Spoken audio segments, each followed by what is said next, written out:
Hi everyone, welcome to Anatomy and Physiology. So today we will discuss chapter 2, Chemical Basis of Life. So we will learn about chemistry that is related to living organisms. As we all know that all living things or non-living things consist of chemicals. So human body, for example, food, medications are all composed of chemicals. All the anatomical structures are also chemical, and all the physiological process inside our body are based on chemical reaction. So therefore, it is really important to learn about these chemicals or chemistry as a basis of life. And also remember that our body mostly consists of water. So about 70% of our cells, our body is actually water molecules. Okay. So chemistry is studies of composition, properties, and interactions of matters. Now, what is matter? Matters is anything that takes up space and has mass.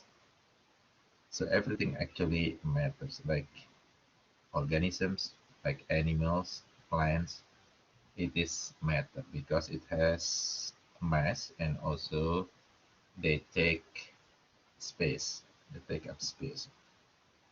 Non-living things are also matters because they take up space and they have mass.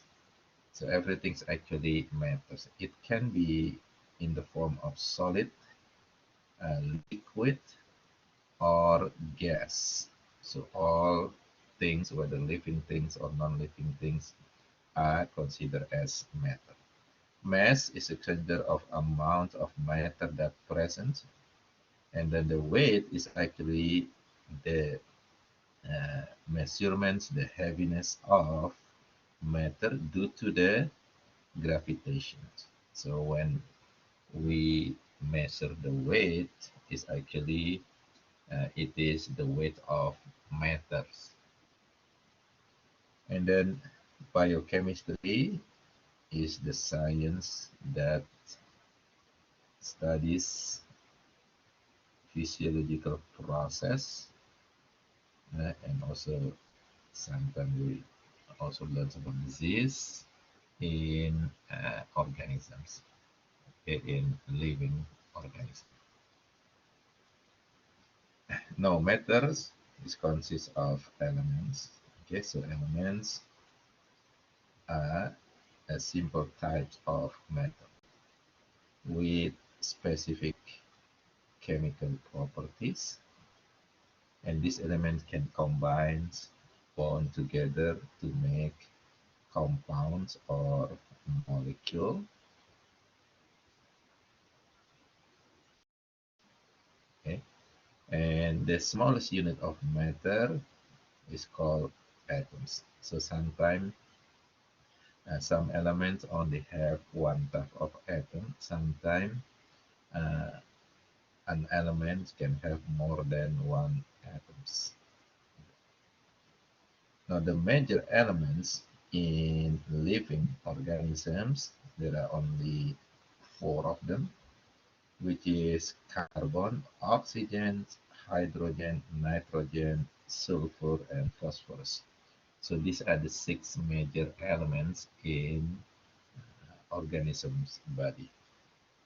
There are also other elements in smaller concentrations. They are called as a trace elements, like for example iron, iodine, zinc. So they are also present in living organism, and their concentration is very small, therefore it's called a trace element.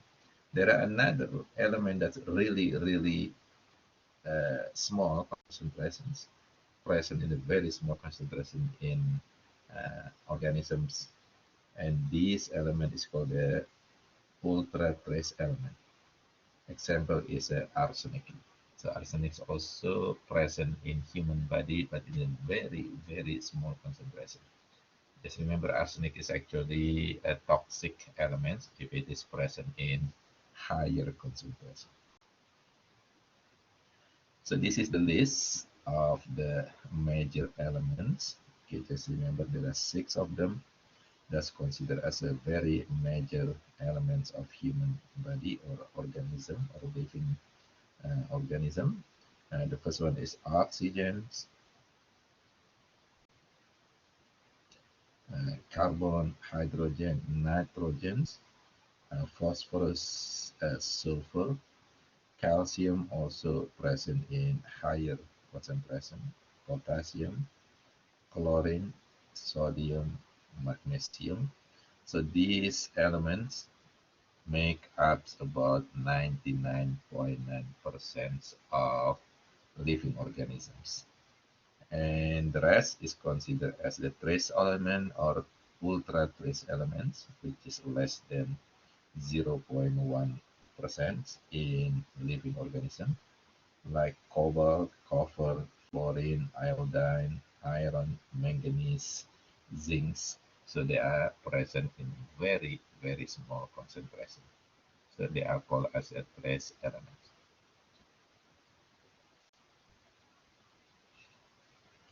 So each atom, they are very similar. Okay, they have the same particle. Is called a subatomic particle, which is 3 of them. Okay, the first one is called the protons, and proton is large particle that carry positive charge. And the second one is neutron. This is also large particles, and it carry no electrical charge. So therefore, it's called a neutron because it is neutral. Okay? And then electron, it is very small particles and carry negative charge. These subatomic particles are located in specific area in the atoms. Okay, the nucleus of the central nucleus will consist of protons and neutrons, while the electrons will be located in the what we call the shell. Okay, so shell, and this electron will be in constant motions on the cell around the nucleus. The number of protons will always equal to the number of electrons. Okay, so that's the different one. That's the reason atoms is neutral. Okay, because the number of positive charge, the protons, is equal to the number of negative charge or electron. Therefore, uh, every atoms will be neutral.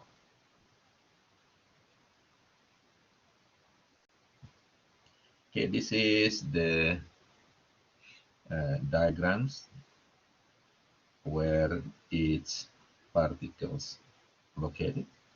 So in the nucleus, in the center of cell over here, uh, protons, okay, and neutrons will be located. And then the electrons will be located on the shell, right, on the electron shell. And again, remember the rules. The number of protons will be equal to the number of electrons in each atom. In this case, this is atom lithium. It has atomic number of 3. Okay, therefore it has uh, protons, 3 protons, which is positive charge. And because the rule, Electron will be also 3, okay, and it is negative charge. And neutron, for this atom lithium, there are 4 of them. Okay, so the number of neutron, it does not have to be the same as the number of protons or electrons. So this is atom lithium. So if we calculate, okay, the atomic number, yeah, it is equal the number of protons. Okay, and then there is another number, it's called the atomic mass. Yeah. This is equal of mass of proton plus neutron. Okay, so the mass of proton is considered as 1, neutron also 1. Therefore, this is the same, the atomic mass will be the same as the number of proton plus the number of neutron. So for the atoms on our left, lithium, then the atomic number will be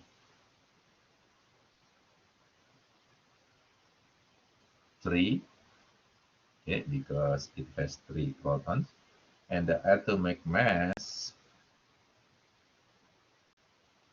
will be 3 plus 4 equal 7. So this is the atomic number and atomic mass. So every atoms will have specific atomic numbers and atomic mass. Okay. So again, the atomic number is equal of number of protons in the nucleus, and each element has a unique atomic number. So sometimes a student have to memorize the atomic number of an element. Like for example, hydrogens is 1. Okay, helium, the atomic number is 2. Okay, lithium, the atomic number is 3. Oxygen, carbon first, so carbon is 6. Oxygen 8.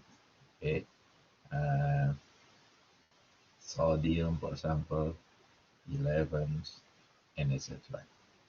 So each elements will have a very specific atomic number. So hydrogen is 1, it means that it only have 1 protons. Therefore, hydrogen will also have 1 electron, because number of protons equal to number of electrons. Mass number, yeah, mass number or atomic mass is the number of proton plus the number of neutron. Okay, so usually on the periodic tables, you will have two numbers, uh, like for example here. Okay, isotopes. So isotope is an element that have different atoms. So like for example, C, okay, carbon. Remember carbon, the atomic number is 6. It's always 6. Okay, it's always 6. But the atomic mass is not the same. Okay, there are some atoms of carbon that have 12 atomic mass, 13, 14, for example. Yeah.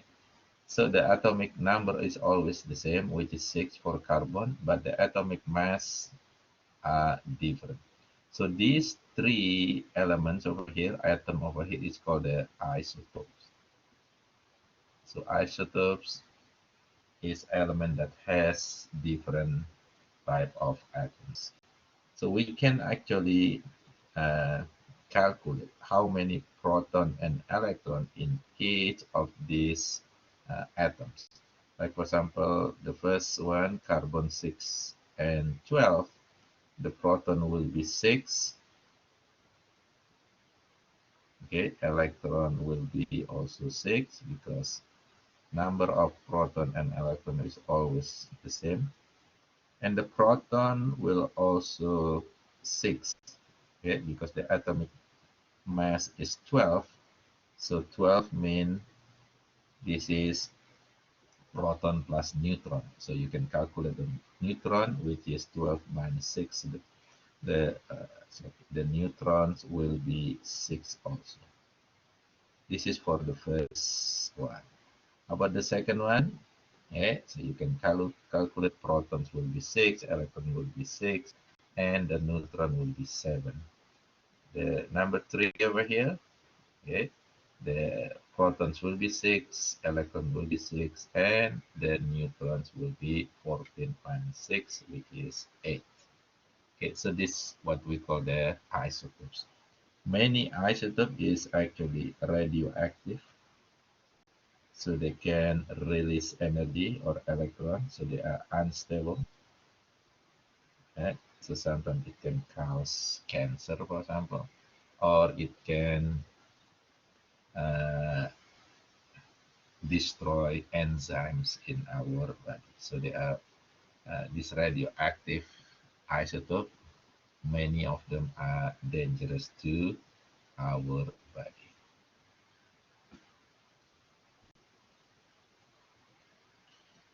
But the radioactive isotope can be also used in medical. So it can be used for example, destroy the cancer cell, like radioactive iodine 131. It can be used for medical purposes.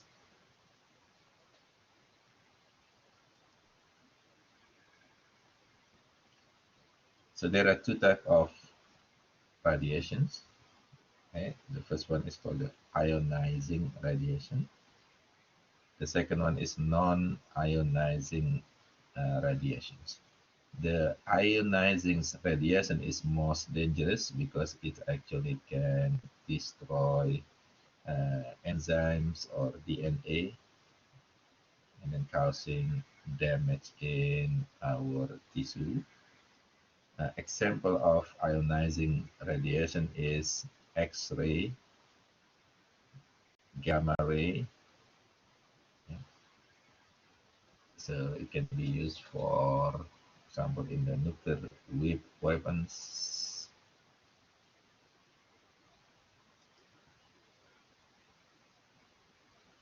Now atoms or elements, they can make bonds to make molecules. So molecule is actually formed by two or more atoms that chemically combines. Compound is very similar with molecules, but usually compound is considered as more complex than molecules. The formula of molecule, yeah, sometimes written as, for example, hydrogen's gas H2. So it means that there are two hydrogen atoms that combine together to make this hydrogen gas. Sugar, for example, it consists of 6 carbon, 12 hydrogen, and 6 oxygen. So this is the formula for sugar or glucose. Water, it has 2 hydrogen and 1 oxygen. So this is the formula of water.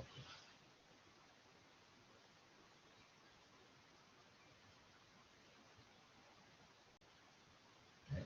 Sometimes it can also written with the diagram like this, for example. So two hydrogen that combine together to make hydrogen gas.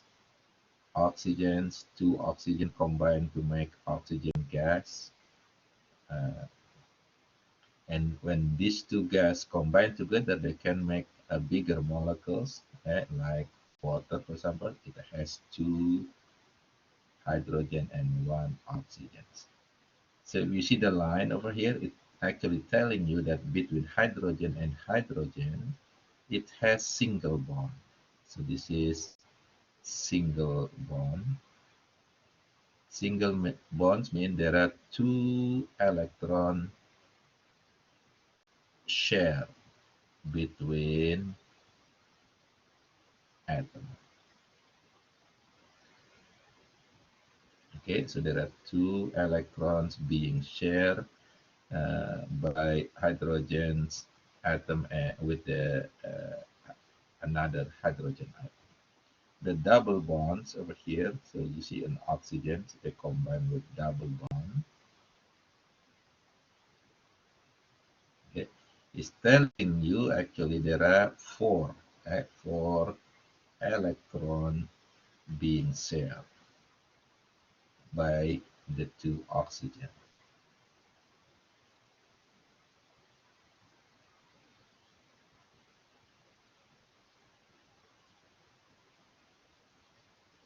Okay, so that's the bonds, what the single or double bonds means.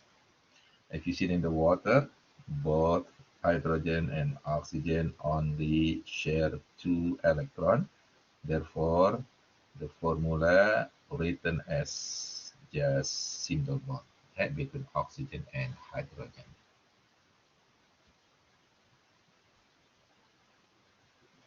Okay, so this is what we call the chemical bonds, which is the bond between atoms. Now, before we talk about this double chemical bond, we should know the structure and also the rules regarding atoms. Okay, so over here, this is hydrogen. It has atomic number 1. It only have one proton and one electron. Okay. This is helium. It has two atomic numbers, so two protons and two helium. And this is lithium. It has three, so three protons, three electrons. This is another one is sodium. It has 11 atomic number, so 11 proton and 11 uh, electrons. Now look at the rules over here. Right? The rule mentions that the first shell of electron is only can take maximum of 2 electrons. It cannot be more than 2. The second shell and the third shell and continuously will only take maximum of 8 electrons. Right?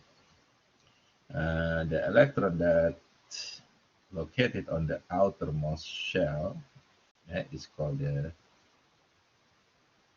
valence electrons. Okay, so this is the one that will give us information how these atoms will combine with another atom based on the valence electrons. Now look at here. Remember the rule. This first electron shell can take maximum of 2. If you see the helium over here, it already have 2 electrons, okay, on the outermost shell. So this helium is actually already stable. Therefore, helium is considered of one of the noble gas. So it will not combine with another atom because it's already stable. Already the shell already filled with the maximum number of electrons. Look at this hydrogen. It's only have one. Remember, it need two in order to be stable. Right? Therefore, this hydrogen will always try to combine with other atoms in order to fill out the shell, okay, this first electron shell into uh, two, right? Maximum two. Look at this lithium, right? Is the second electron shell. Okay, the valence electron is only one. Remember the second shell or the third shell need 8 maximum. So this lithium will always try to combine with other atom in order to fill this electron shell into 8 electrons in it. Okay. So the same thing with this sodium. You see the last electron shell is only 1. So it's always try to combine with other in order to make the last electron shells into 8 electrons. So that's the rules of combinations of atoms. So atom that already have 2, 8 on the last electron, the outermost electron shell, will be stable and will not combine with other atoms. But mostly atoms are not stable, so they do not fill the maximum number of 2 or 8 on the outermost shell. Okay, so therefore they will always try to make bonds. The first bond that we're going to learn is the ionic bond. The ionic bond is the bonds that made by ions, which is positive or negative, that become attracted to one another and make a new molecules, combination of atoms, which is a molecules. If you see here, let me make it bigger. Okay. This is sodium. So sodium atomic number is 11. So you see the first shell is already filled with 2 electrons, so it is good. The second cells already filled with 8. This is good. Okay. So total is 10. Now the last one is 1 over here, which is not good. So it needs 8. But for this sodium, it is better to just take this 1 electron out, okay, in order to make the last one, okay, the last shell is become the second shell over here to have only 8 electrons. So because this sodium losing 1 electron, then sodium will become positive. Okay, remember electron is negative. When you lose negative, you are become positive. So sodium is become positive ion. Okay, this is what we call the cation, positive ion. Now we look at the chlorine. Okay, chlorines over here. The atomic number is 17. So therefore, you will have 2 on the first shell, 8 on the second cells. Okay, and then there are 7 on the third cell. And remember, it's need 1 more, right, to be stable. Therefore, the one that is from sodium can go to this shell of the chlorine to make it a new ions. So this chlorine ion, because it's received negative, which is electron, is become negative ion. So chloride ion is negative. So this is an ion. Okay, and then these two ions, okay, sodium ions and chloride ion, they attract one another because positive and negative charge will be attracting one another to form a new molecule. Is called the sodium chloride, which is the table salt. So the table salt is actually uh, made of ionic bonds of sodium ions and chloride ion. Is make this crystal uh, salt, which is sodium chloride. It is the first type of bond. The second type of chemical bond is called the covalent bonds. So covalent bond is the strongest type of chemical bond, and it is formed by sharing. the electron. So the electron will be shared between atoms. Look at this hydrogen. Remember, hydrogen has one atomic number, so it's going to be one proton and one electron. It's not stable yet because it needs one more. Okay, so need one more in order to fill the first one into maximum two. So these two hydrogens actually can combine and share the electron. You see now the first hydrogen over here, then we'll have two from this sharing. The other hydrogens on the right will get two. We'll have two electrons on its shell because they're sharing with the other hydrogen. So this become a new molecule. It's not atom anymore, but this become molecule, which is hydrogen gas. The formula is H2, hydrogen gas. The same thing with oxygen. So remember oxygen, the atomic number is 8. So there will be 8 proton and there will be 8 electron. So the first two will be on the first shell. The rest 6 will be on the second shell. The other one, the other oxygen is the same, right? First will be 2 and the other one will be 6. Okay? Now, these two oxygen can combine together and share electron in order to make 8 electrons on the second shell.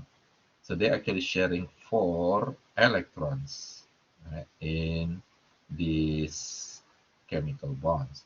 So if we count it on the second cell, then it will be 8. Okay, 1, 2, 3, 4, 5, 6, 7, 8. The same thing with the other oxygen. 1, 2, 3, 4, 5, 6, 7, 8. So that both of them now fulfill the requirement of having 8 electrons on the second shell. So this now is become molecule. It is not atom anymore. That molecule is called the oxygen gas, which is the gas that we take when we breathe in. And if you know it's combined with 4 sharing, therefore they have double bond because sharing of 4 electrons. Now, if we see this oxygen gas and hydrogen gas on the top, there are two of them combined together, it will make molecules of water, H2O. Each of these hydrogen and oxygen will share 2 electrons over here. Therefore, they will have single bond. Okay, single covalent bond between between hydrogen and the oxygen. So just single bond because sharing 2 electrons. Oxygen and oxygen, it has double bond because they share 4 electrons. So this is what we call the covalent bond. And this is the formula again. Oxygen gas, it has a double bond. Hydrogen, it has single bond. Water, it has single bond between oxygen and hydrogen. If we combine carbon and oxygen, so 2 oxygen, 1 carbon, they actually have double bond between carbon and oxygen. And this is the formula, CO2. This is formula for water, H2O, oxygen gas, O2, and hydrogen gas, H2. So this is a type of covalent bond, sharing the electron. Now, if we see the water, water molecules, we might be able to see that the water molecule is actually polar covalent bond. Polar means it has charge, okay, carry charge. It has charge. The other type of covalent bond is called non-polar covalent bonds. No charge. Okay, so most of lipids or fat, they have non-polar covalent bonds, but water, it has the polar covalent bonds. The reason is because we see this combination between oxygen and hydrogens in water. Okay, so they're sharing the electron. However, this electron is actually more likely to go around the oxygen more often compared to the one that go around the hydrogen atoms. Therefore, because electron is negative and oxygen has or gets more electrons, then the oxygen side will be slightly negative because it has more electrons. Hydrogen side will be slightly positive because it get less electron. It get less negative, it become more positive. So this is what we call the polar, okay, polar covalent bond, because this bond still show the charge, positive and negative charge. So water is a polar molecule. It's carry charge. It's carry electricity. So this water, okay, can perform what we call the hydrogen bond with other water molecules. So this is one water molecule. This is another one water molecule. This is another water molecule. And this is another water molecules. Okay. So if you see this, remember oxygen side is going to be slightly negative because it's received more electron. Hydrogen side will be slightly more positive. Okay, so this slightly more positive charge of hydrogen can combine with the slightly negative charge of oxygen to make this type of bond. This is what we call the hydrogen bond because it's made by hydrogen that is slightly positive to another atoms or molecule that is slightly negative. So this is the hydrogen bond. So this is also slightly positive, this is slightly negative, then that will make the another hydrogen bond. This is slightly negative, this one slightly positive, then make another hydrogen bond. This one is slightly positive hydrogen, oxygen slightly negative, then make another hydrogen bond. So this is actually the water, okay, the water that we drink or we use for bathing, which is consists of million of water molecule combined with hydrogen bond. So million of water molecule that combine with the hydrogen bonds to make the water that we know. Okay? And the hydrogen bond is considered as the weakest, okay, the weakest type of chemical bond.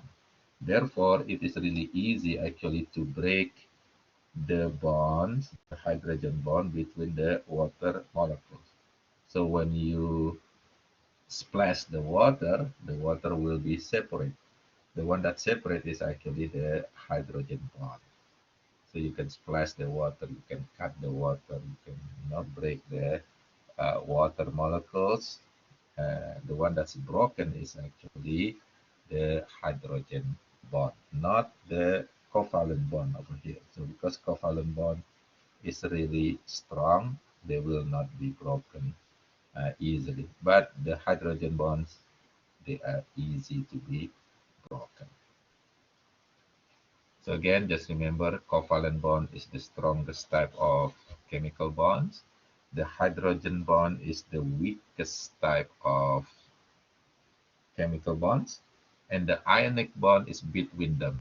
So it's kind of a little bit stronger than the hydrogen bond. Now, the molecules can make or create reaction. It's called a chemical reaction. So what is chemical reaction? Chemical reaction is actually forming bonds or breaking bonds. That's the chemical reaction. When the molecules broken down, then it can combine with another molecule, which is forming a bond. So break and form bonds. This is actually chemical reaction. The molecule that start of reaction is called the reactants, and the molecule that produce from reaction is called the products. So we have reactant, eh, and then product.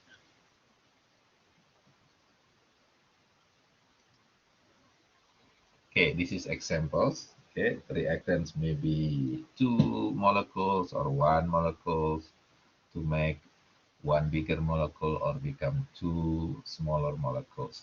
So look at this one. There are several types of chemical reaction. The first one is called the synthesis. It's sometimes called the anabolisms. Okay, so all chemical reaction is called the metabolisms. Okay, that may be anabolism, which is synthesis. Synthesis means creating the products will be bigger. So creating a bigger molecule from smaller molecules. So this is synthesis or anabolism. Decompositions or catabolisms is the opposite of synthesis, right? Which is broken down bigger molecules into smaller molecules. So the products are smaller molecules, the reactants is bigger molecule. So that's the decomposition. There is also another reaction called the exchange reaction, which is reaction that exchange the molecule. Like for example, there is a AB molecules, bigger molecule, CD molecules, also bigger molecules. So this consists of two combinations. And the A can break from B, C also break from D, and A can combine with D, so become AD molecules, and C combined with B become CB molecule. So this is what we call the exchange reactions. So the molecules exchanging their part of the atoms or molecules. There is also another reaction called the reversible reaction, which is the reaction can be two ways. Okay, in one time, the reactants become the product. For example, A and B eh, combine to make AB. So this is synthesis reaction one way. But the AB can be also broken down into A and B. So this is decomposition. So the synthesis and decomposition sometimes they can be reversible. Okay, doing two ways reaction.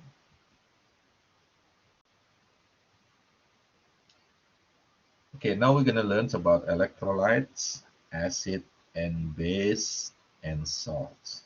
Okay, so electrolytes is any substance that release ions in water. So this is what we call the electrolytes. For example, salt, okay, sodium chloride.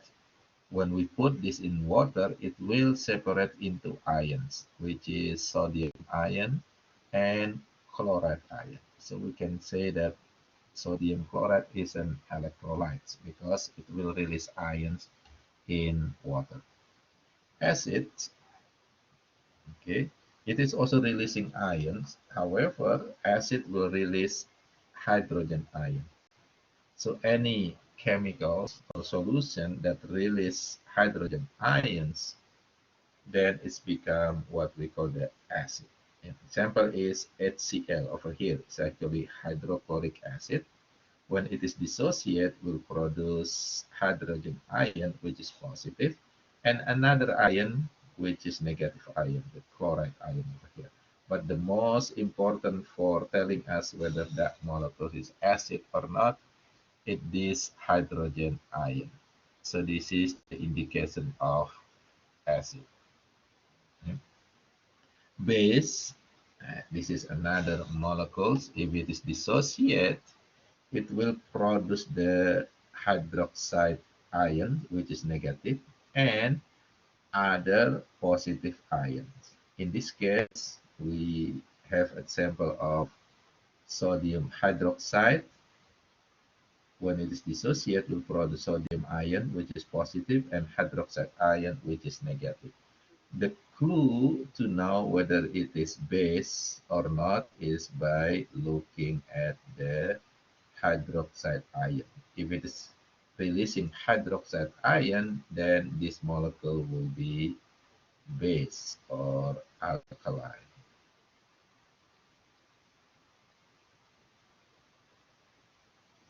Okay, so that's the clue for knowing whether it is acid, base, or salt, or electrolyte salt. Now, this is salt over here. Okay, salt is actually combined or formed by reaction between acid and base. Like for example, if we perform reaction with combined hydrochloric acid with the sodium hydroxide, what happened? The sodium and the chloride will combine to form the sodium chloride, and the two hydroxide ions and the hydrogen ion will combine to make water. Okay, so salt is actually created by combination of acid and base. So this is salt, and the other product will be water.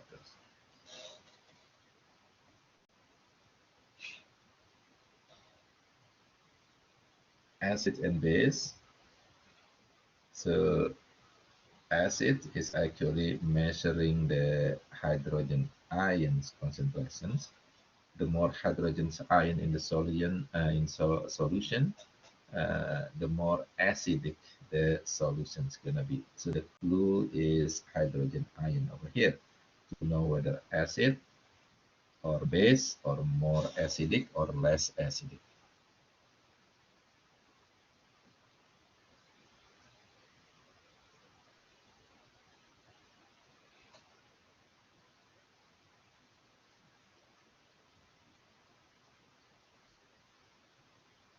Okay, so the acidity of solution can be measured with pH method, and we will have what we call the pH value. Okay, so pH value is actually measure the concentration of hydrogen ions. Okay, so if hydrogen ion, for example, concentration is 0.01, so the pH will be 2. Okay, and if the hydrogen ion is very, very low, 0.0001, you just count how many zero over here. 1, 2, 3, 4, 5, 6, 7, 8, 9.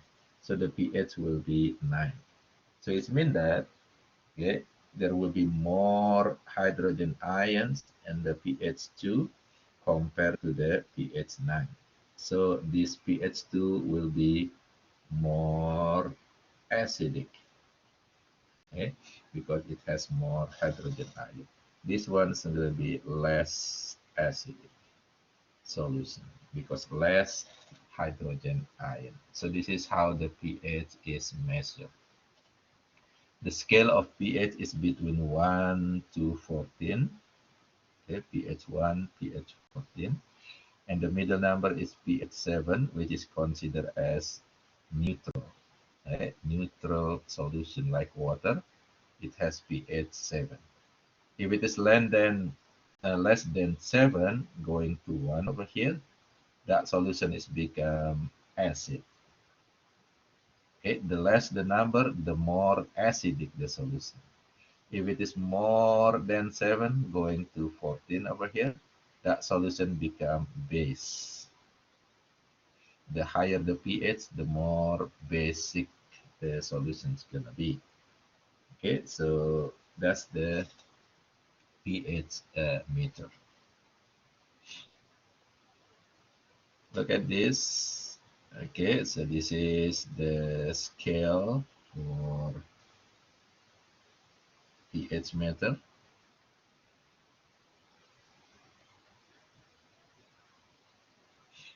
Okay, so from 1 until 14.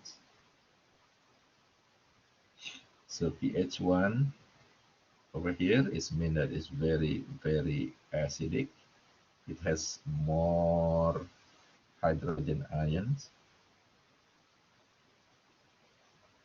Okay, when the number is going down, it's gonna be less hydrogen ions when it is going up. So it's become this one become acid and this base.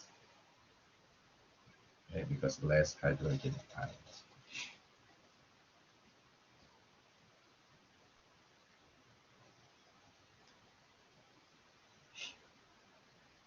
The neutral pH is 7, most water. It has pH of 7, and acidic pH indicate more hydrogen ion is going to be less than 7. If it is more than 7, the pH is more than 7 is considered as basic or alkaline because it will has less hydrogen ion.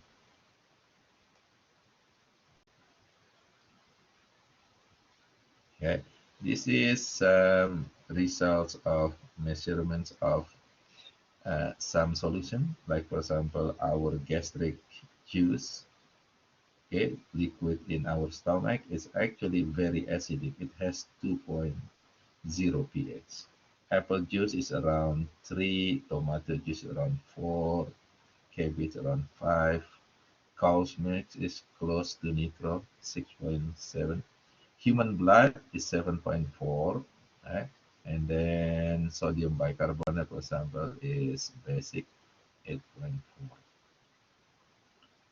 Corn, distilled water, which is 7. Egg white is basic. Milk of magnesia is basic. Household ammonia is a basic. Right? So higher than 7, basics. Lower than 7, acidic solution. Okay, so our body has to maintain the blood pH around 7.35 to 7.45. So this is a very strict, regulations of pH, okay, of blood pH. If we have less than 7.3, then what happens? We might have what we call the acidosis, and this will cause vomitings, fatigue, disorientations. Okay? That's some indication or symptom of acidosis. If we have pH more than 7.4, right, we have condition what we call the alkalosis or alkalemia. And then the symptom of this alkalemia is dizziness, agitation, so on and so forth. Okay? So the pH of blood has to be controlled very, very strictly. So this is the control is called homeostasis. We have buffer that control the pH in our blood. There are two buffer in the blood that control the pH. Okay, so I'm gonna write down the two buffer over here. The first one is actually ion, bicarbonic ion. So we have bicarbonate ions in our blood that will take extra hydrogen ions. So it prevent us from acidosis. Okay, that's the bicarbonate ions. The other buffer is carbonic acid, which is a weak acid, weak carbonic acid. Okay, this one will prevent us from uh, alkalinosis, alkalemia. The bicarbonate ions will prevent us from acidosis. Okay, so prevent acidosis or alkalinosis. So these are the two buffers that present in our blood that control the homeostasis of blood pH.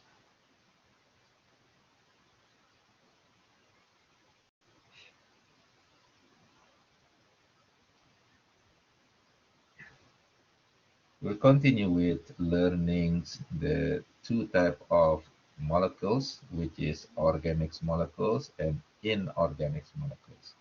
So organic molecules mostly considered as the complex molecules. The inorganic is considered as simple molecules. Okay, example is water, oxygen gas, carbon dioxide. They are simple molecules.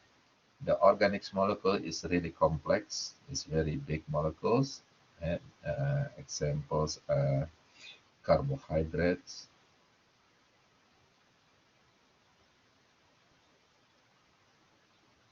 proteins,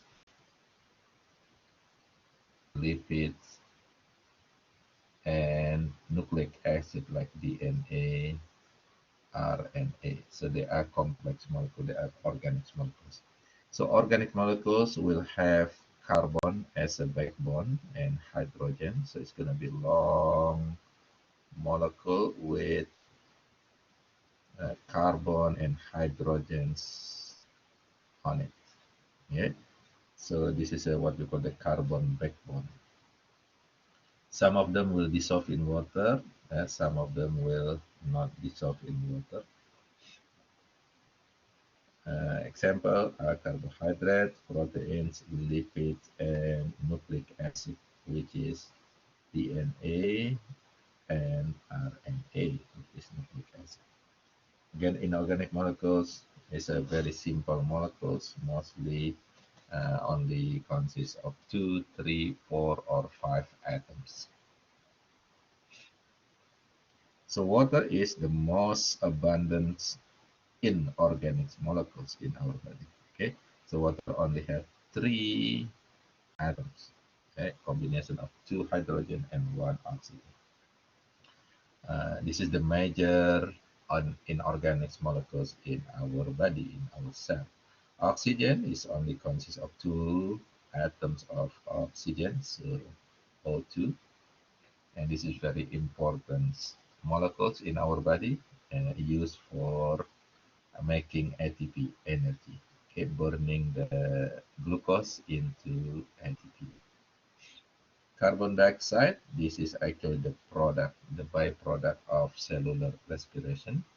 It has to be removed from the body because they mostly poisonous or toxic. Another inorganic molecule like salt, for example, sodium, chloride, potassium, calcium, they are also inorganic molecules. They are combined uh, only 2 or 3 atoms. Like sodium chloride, for example, it only have 2 atoms, sodium and chloride. Potassium chloride, for example, it also consists of two molecules. Calcium carbonate, for example, this consists of 1, 2, plus 3, 5 atoms. So they are very simple molecules. This is inorganic molecules. Now for the organic molecule, the first one is carbohydrate. This consists of carbon and hydrate, which is water. So this is actually the meaning of carbohydrate. It has water that attached to the carbon.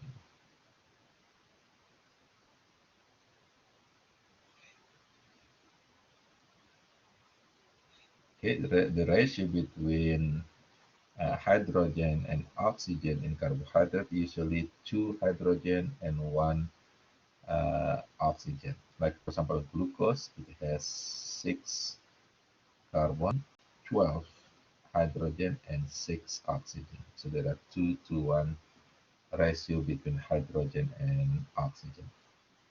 The classification of carbohydrates, the simple one is called monosaccharide, single sugar. Examples are glucoses, fructoses, galactoses. These are monosaccharide. Disaccharide is mean it has two sugar, double sugar. Example is sucrose, lactose, uh, and maltose. There is another disaccharide. It's called maltose. So sucrose is actually combination of glucose, one glucose plus one fructose. It's become sucrose. Lactose is actually two the glucose plus galactose. So one glucose, one galactose will make the lactose. So this is the carbohydrates that present in milk. So milk has a lot of lactose. Maltose, so maltose is actually a combination of one glucose plus one glucose. This will make the maltose. So it has only two sugars, double sugar. That's what we call disaccharide. Di mean two. Poly mean many. Okay, so saccharide means sugar. So it has many sugar, maybe hundreds or even thousands of sugars in it. Example is starch, like potatoes, rice. There are a lot of starch in it. Glycogen is another example of polysaccharide.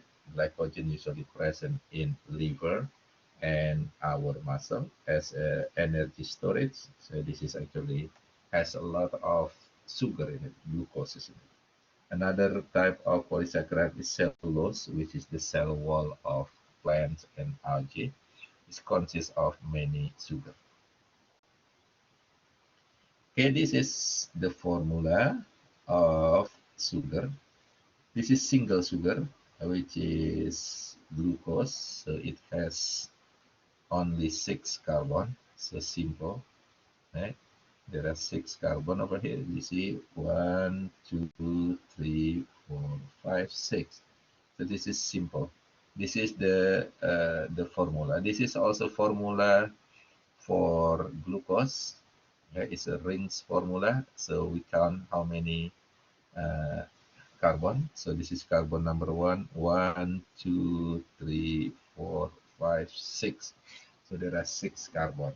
And between carbon number 2 and number 6, there is a oxygens in it that combine. Okay. Therefore, if we remove all the presentation of atoms, we will have this symbol. So this is actually the symbol for or the formula for glucose without putting the elements on it. And we know that in each corner over here, there will be C carbon. Okay. And in each here, there will be water. So O and 2 hydrogen. So this is what we call the carbohydrate. There is carbon with water in it. This one also will carry water in it. So this is carbohydrate. And this is a simple one, the monosaccharide. Okay, so this is one glucose. When it is combined with another glucose, it's become disaccharide. In this case, if it is glucose and glucose, this combination is become maltose, right? Because it has two glucose. And then if it is combined, this is 1, 2, 3, 4, 5, 6, 7, 8, etc. Hundreds of them. This is what we call the polysaccharide. Example is starch. Okay, so this is the how the monosaccharide, disaccharide, and polysaccharide represented in the diagrams. The second organic molecule is lipids. So lipid is any molecules that insolubles in water, like fat, uh, animal, uh, large, okay, triglyceride, phospholipid, steroids. So they are considered as lipids because they do not dissolve in water. So insoluble molecules, they are groups into lipids. Okay, butter, for example, oils, cooking oil, they are lipids because they are not dissolved in water. Most abundant lipid in our body is the triglyceride, which is fat. It can be present in the blood and also in liver, and they are used as a cellular energy because from this triglyceride can give the energy for making the ATP. Contains, of course, carbon, hydrogen, and oxygens. The triglyceride consists of one molecule of glycerol and three molecules of fatty acids. So it's going to be look like this. You see this picture that on the top, one glycerol, and there are three fatty acids that attach to this one glycerol. So this is what we call the triglyceride. Another type of lipid is phospholipids, which is it consists of one phosphor molecules on the head, and there are two fatty acids as the tail. Okay, so this is the phospholipid. If we compare between phospholipid and triglyceride, and you see it consists for the triglyceride, it has one glycerol with three fatty acids, three glyceride. And phospholipid, it has one phosphor molecules and two tail of fatty acid. Both of them are lipids. There are two types of fatty acids. And the first one is called the saturated fatty acid, which is it's gonna be solid in room temperature, like butter, for example. Okay, so butter, they are very solid in room temperature. Because what? Because it carry the saturated fatty acid. What is saturated fatty acid mean? The fatty acid that do not have double bond. If you see this combination between carbon, so the bond between carbon, they are all single, right? Single covalent bond. So this is what we call the saturated fatty acid. Now look at the unsaturated fatty acid here.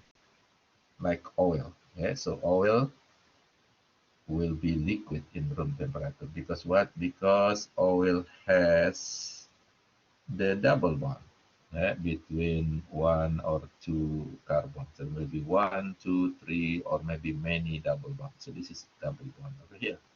So the more double bond, the more liquidy the oil is gonna be. So this fatty acid that has double bond is called as unsaturated fatty acid. And mostly the unsaturated fatty acid is healthier than the saturated fatty acid because saturated fatty acid will become solid in our blood in the room temperature, while the non or unsaturated fatty acid a little bit liquidy in our blood. So it's going to be better for circulation compared to the saturated fatty acid that might block the blood circulation. Another phospholipid is another lipids, and steroid is also another type of lipid. So steroid is a special molecule that has ring, and it has four rings. Okay, ring number one, number two, number three, and number four. So it's called the steroid. And this steroid can be used to make several other molecules like cholesterol. So cholesterol is actually steroid type of molecule because it has the steroid rings on it. Okay, so there are one, two, three, four steroid rings. So cholesterol is considered as a steroid that carry the steroid rings. Another type of steroid is uh, estrogens, testosterone. Okay, so they are made of this steroid. So cholesterol, estrogen, testosterone, they are steroid because they have these four rings on their structure. The next organic molecules is the proteins. So the proteins is consists of amino acid that combine together to make a long chain of amino acids. It's called the proteins or polypeptide. Polypeptide. Yeah, it has many peptide bond, which is the bond between amino acid. Okay.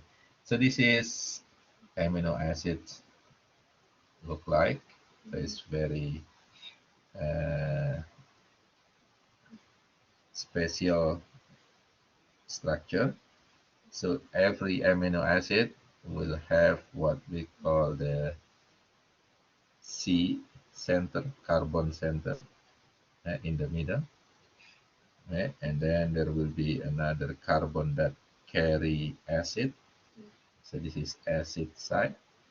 And another side will carry the amino, nitrogen. Okay, so that's the result. The reason is called the amino acid because it carry nitrogen or amino side and carry the acid side or carboxyl side. So it has a similar structure. There are 20 types, okay, of amino acid. Okay. They all will have the same basic structure in the middle. The difference will be here in the what we call the R groups. So example is cysteine, for example, the R group has sulfur in it. The phenylalanines, the R group is like this, a ring structure. So the difference is located in what we call the R group, the radical group or the side group. Okay. So how the amino acid combine to make proteins? So this is the combination. So remember there is this acid side This is amino site, this is amino site, this is acid site. So between the amino site, acid site, the amino site can combine. When the water is taken out, then the carbon and nitrogens of the other side can combine to make two amino acid over here. So this is what we call the dipeptide, because it has two amino acid that is combined with the bond. Okay, this bond is called as peptide bonds. Okay, so peptide bond is bond between one amino acid with another amino acid. If we have so many peptide bonds, it's become polypeptide, which is protein. Therefore, there are four levels of proteins based on this bond. Right? The first one is called the primary structure, which is, let's say this is one amino acid, this is peptide bond, another amino acid, peptide bond, another amino acid, peptide bond, another peptide bond. This is the primary structure, just looking at the peptide bond. The second one, secondary structure, when this amino acid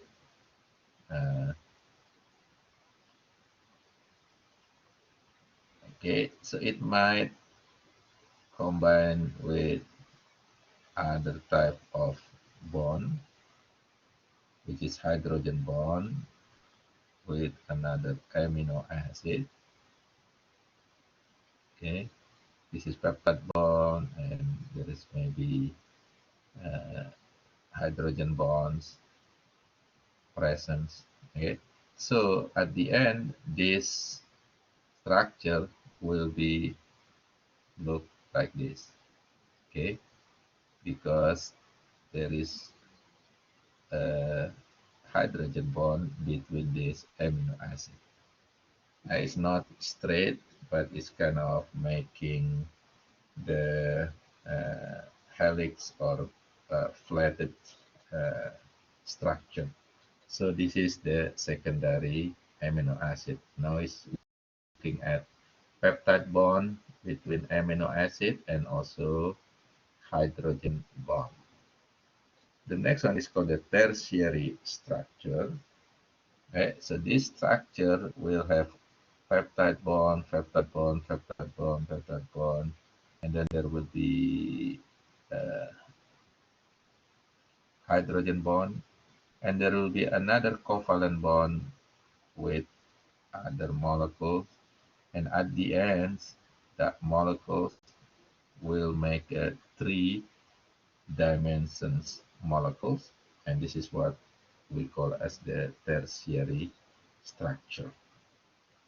So it's looking the peptide bond, the hydrogen bond, and another covalent bonds that also present on that structure. So that's the tertiary structure. The last one is quaternary structure, which is one tertiary structure might combine with another tertiary structure, combined with another tertiary structure, combined with another tertiary structure, making a bigger molecule that has more than one tertiary structure. And this is what we call the quaternary structure. Example is hemoglobin. So hemoglobin is actually, it has four tertiary structure that they are combined together in the middle with the iron. So this is quaternary structure. Denaturation, denaturations, yeah. Remember the hydrogen bond over here? So every proteins like the uh, tertiary structure of this protein, it has hydrogen bond, it has a peptide bond and covalent bond. The hydrogen bond, remember, is the weakest type of bond. It can be broken. When the hydrogen bonds broken on the proteins, then the protein will lose the ability to be normally functions. So it's remove or destroy the functions of the protein. by destroying the hydrogen bond. And this is what we call the denaturation.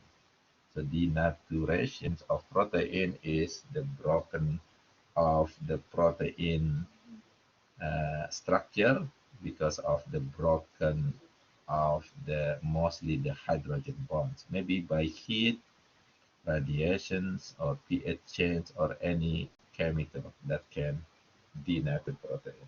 Easy example is when we cook the eggs, the protein in the eggs will be denatured, changing the configuration. Okay? So enzymes are protein. So enzyme can be also denatured or broken or destroyed by maybe chemicals or heat and other uh, conditions, okay, or maybe radiation.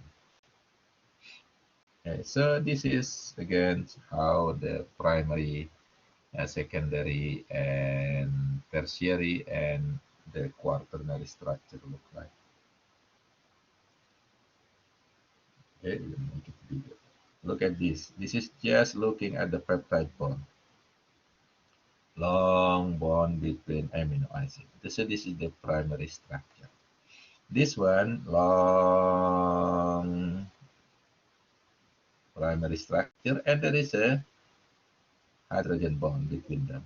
Okay, so this is the secondary structure.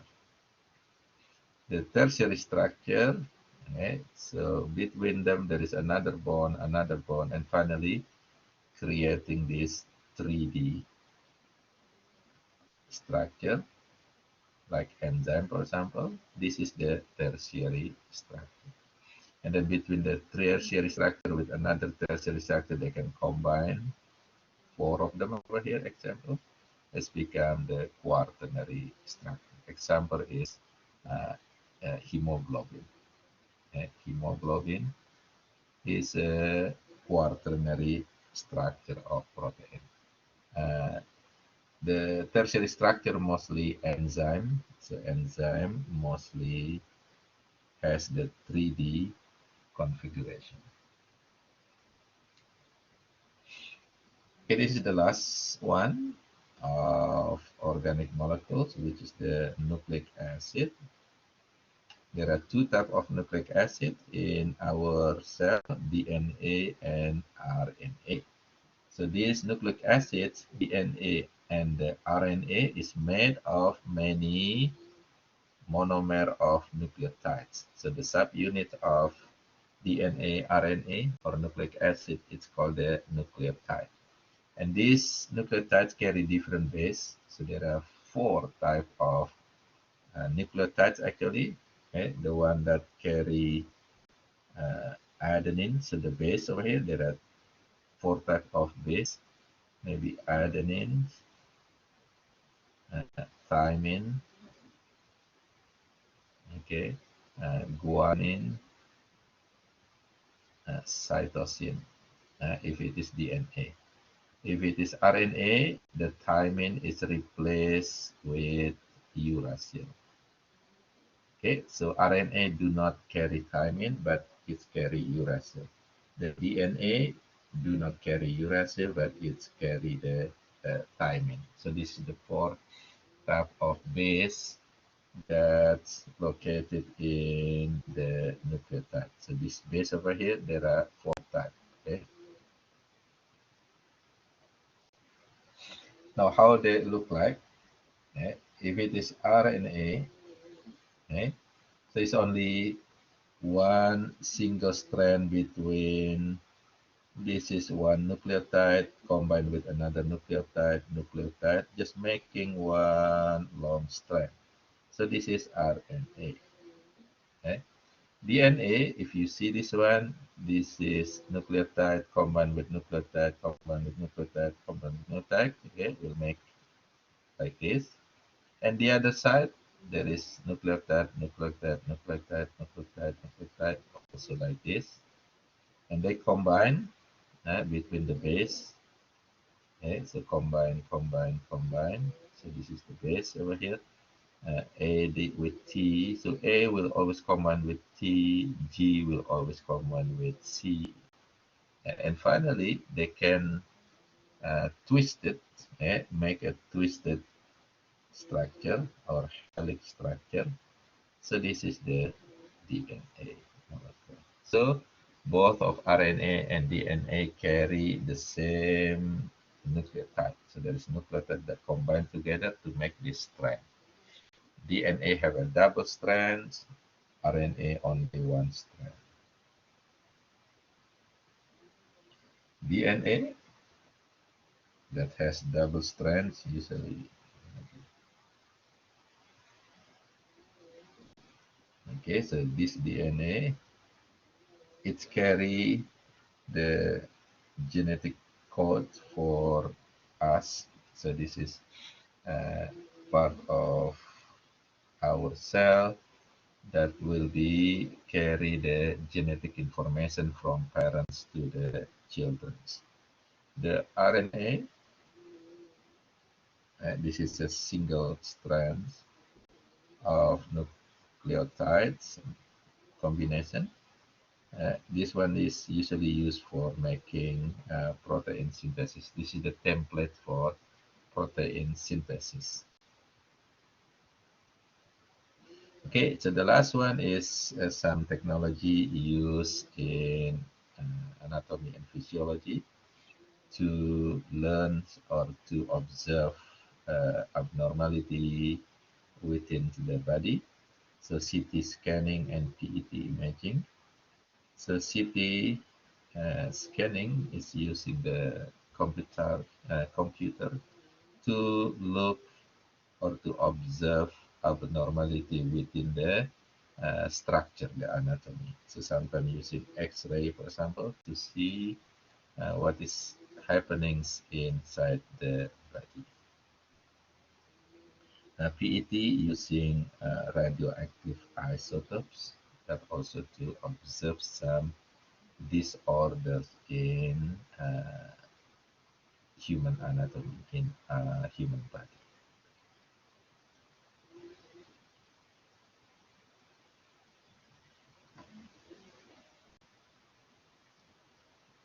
That's all for this chapter. So chapter 2, we finished chapter 2, and then we will continue with chapter 3 letters. You have a good day and goodbye.